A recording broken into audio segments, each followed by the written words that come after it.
Class 9 এর ৯ম শ্রেণীর নিখুঁত একটি পিডিএফ ডাউনলোড করতে হলে আজকের ভিডিওটি তোমার জন্য। তোমরা অনলাইনে এবং বিভিন্ন সাইটের মধ্যে যে পিডিএফ গুলো পেয়ে যাও, ওই পিডিএফ গুলো তেমন নিখুঁত না, তেমন সুন্দর না।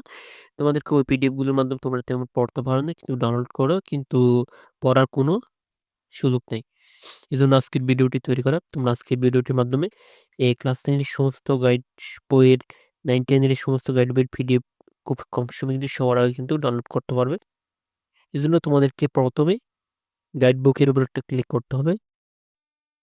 গাইড বুকের উপর একটা ক্লিক করার পর আমি অ্যাপস থেকে ডাউনলোড করতে হবে। ভিডিওর শেষ অংশ বলে দিব। এজন্য তোমরা ভিডিওটি প্লিজ সম্পূর্ণ দেখার চেষ্টা করো।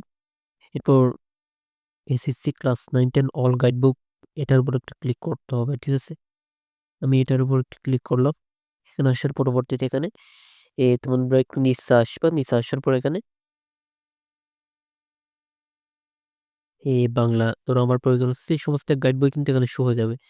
আমি যেভাবে দেখিয়ে দিচ্ছি এভাবে তোমাকে কাজটি করতে হবে। এখানে বাংলা গাইড বুক এর উপর একটা পিডিএফ নামে একটা চিহ্ন আছে, এটার উপর একটা ক্লিক করবে। এখানে ক্লিক করার পরবর্তী তোমাকে সমস্ত অধ্যায় কিন্তু এখানে দেওয়া আছে।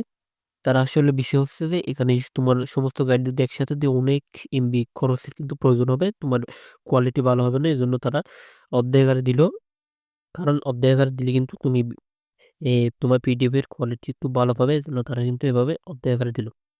এর পরবর্তীতে তোমাকে আমি প্রথম অধ্যায়ের উপর একটা ক্লিক করলাম।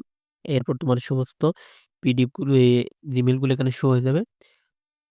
পরে ওকেতে ক্লিক করতে হবে। ওকেতে ক্লিক করলে ডাউনলোড শুরু হয়ে যাবে।